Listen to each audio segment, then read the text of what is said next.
Baik, bertemu kembali dalam cerita. Biasanya apabila kita dengar mengenai Songket, kita akan teringat ataupun terfikir negeri Terengganu. Tetapi untuk kali ini, saya nak bawa anda terbang merentasi Laut Cina Selatan kerana di Sarawak juga ada Songket yang dihasilkan di Songket Rajang nama dia. Dan ia cukup berbeza dengan Songket yang dihasilkan di negeri-negeri di Pantai Timur Semenanjung. Sebab apa?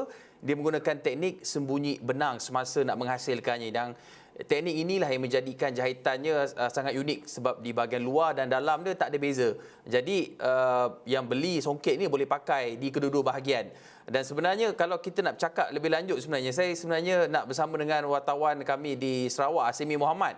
Hasimi Mohamad antara yang sempat melihat kepada pembuatan Songket Sarawak ini di Kampung Rajang. Yang sebenarnya Hasimi pernah kongsikan harganya boleh sampai RM12,000 sehelai. Itu antara keistimewaannya. Tapi sebelum dia boleh sampai harga RM12,000 sehelai itu ada sejarah yang pernah Songket Rajang ini pernah hampir lenyap. Ini dulu tahun 60-an sebab susah nak dapat bahan. Tapi sekarang ni hanya tinggal beberapa orang ataupun 7 wanita, 7 Sri Kandi saja yang menghasilkan Songket Rajang ini. Hasimi, apa ceritanya Songket Rajang ni?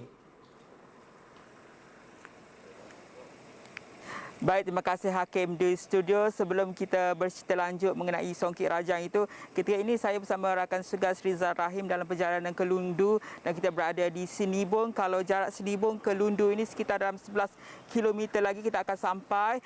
Kerana esok kita akan buat liputan untuk Ketua Menteri Sarawak Tan Sri Abang Johari Toopen.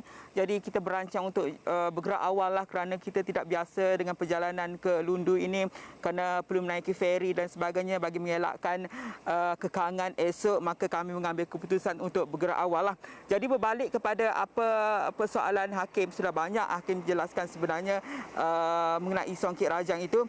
Tapi bagaimana tercetusnya idea untuk saya membuat cerita mengenai Songket Rajang ini? Kalau anda Google sendiri sudah banyak pun cerita mengenai Songket Rajang ini, telah pun diceritakan mengenai warisan dan juga memartabatkan Songket Rajang. Namun bagaimana ia tercetus apabila saya berada di Sarike untuk membuat liputan minggu lalu, adalah dalam kalangan penduduk setempat yang memberikan cadangan Sarike ke Tanjung Manis sudah tidak jauh. Apa kata anda pergi ke Kampung Rajang untuk membuat ataupun melihat sendiri bagaimana tenunan Songket Rajang ini diusahakan. Jadi bertitik tolak dari situ saya bersama rakan tugas Rizal mengambil keputusan untuk ke Kampung Rajang yang mana ia terletak di bawah Dun Kuala Rajang itu sendiri.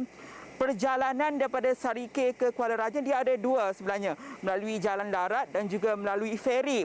Kalau feri dari Sarike ke Kuala Rajang itu ataupun Kampung Rajang itu ia tidaklah terlalu jauh, dalam sekitar sejam setengah anda dah boleh sampai. Namun kerana kekangan kami untuk sampai ke Kampung Rajang kerana tiada pengangkutan untuk kami bergerak, jadi kami memilih untuk bergerak dengan kenderaan.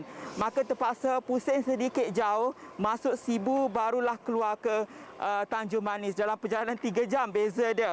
1 jam setengah menggunakan feri, kalau menggunakan pengangkutan darat dia jadi 3 jam. Itu bezanya. Namun pengalamannya sebaik kita sampai ke Kampung Rajang itu,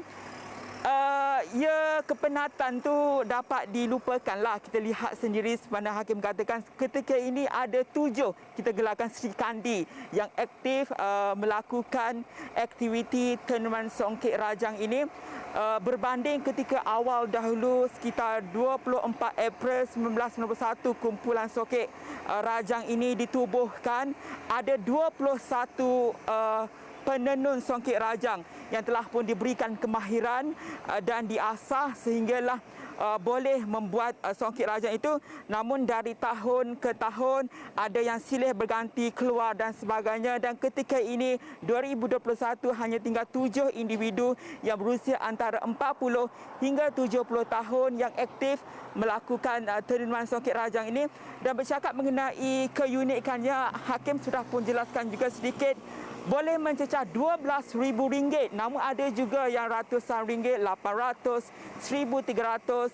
Namun beza dari segi harga-harga ini kerana antaranya adalah bergantung kepada motif dan corak yang dihasilkan oleh mereka. Dan kalau mahal, mungkin mengambil masa sehingga 3 bulan.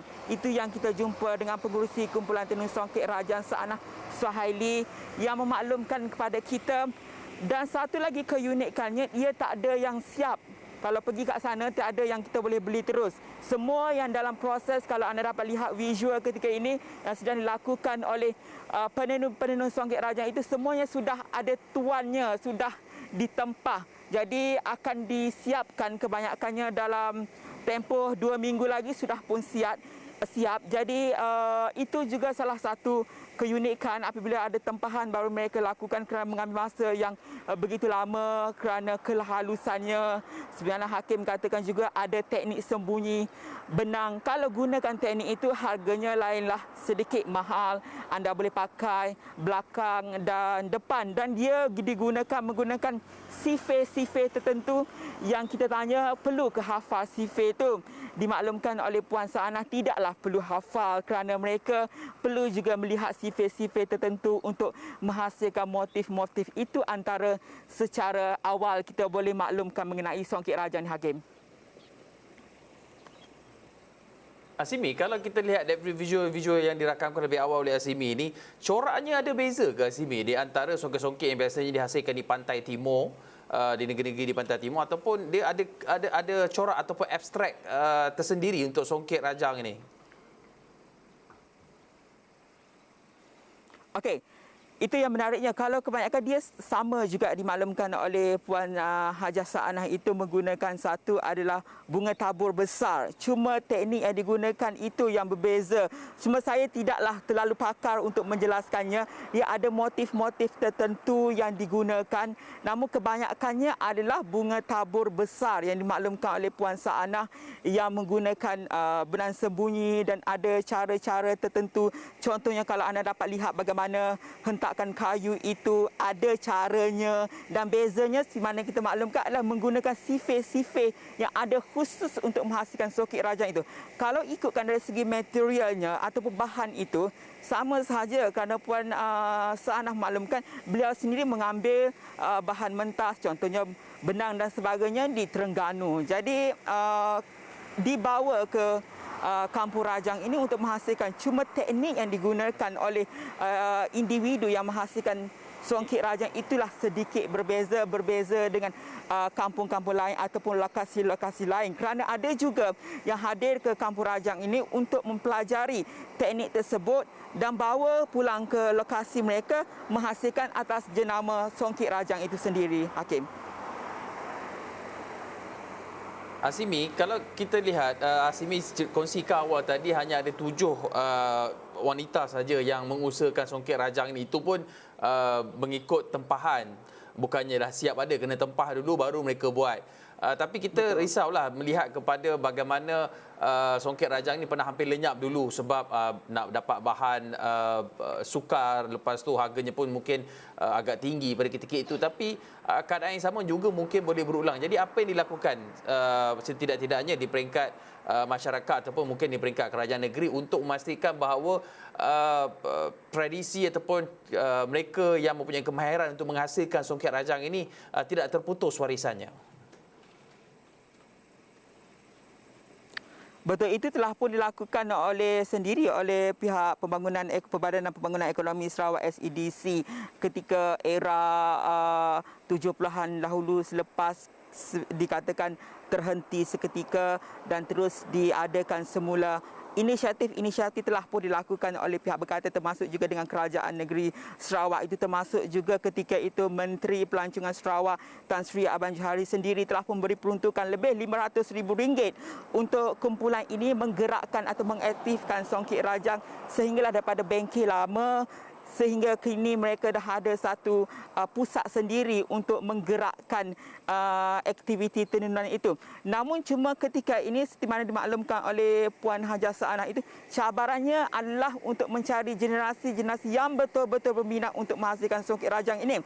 Kerana pada pandangan beliau, golongan muda ini sedikit kurang sabarlah kerana ada yang mau cepat dapat duit dan sebagainya, di mana kita maklumkan untuk menghasilkan satu songket itu mengambil masa sebulan, ada 3 bulan. Jadi pendapatannya mungkinlah lambat sedikit. Itu yang menjadi cabaran untuk mereka mencari pelapis-pelapis.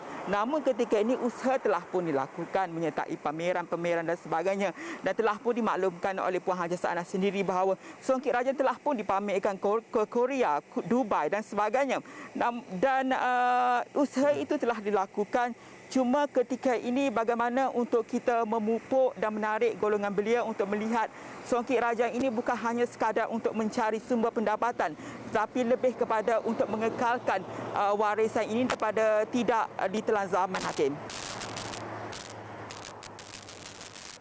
Baik, terima kasih Hasimi Mohamad berkongsi cerita dan juga dia macam dengar satu dokumentari lah cerita Hasimi ni berkenaan dengan sejarah songket Rajang dan bagaimana penghasilannya, keunikannya juga. Dan inilah yang kami bawakan dalam program seperti cerita ini. Tapi buat masa ini, terima kasih Hasimi atas perkongsian itu. Sekian saja cerita saya Hakim Rahman. Assalamualaikum dan salam hormat.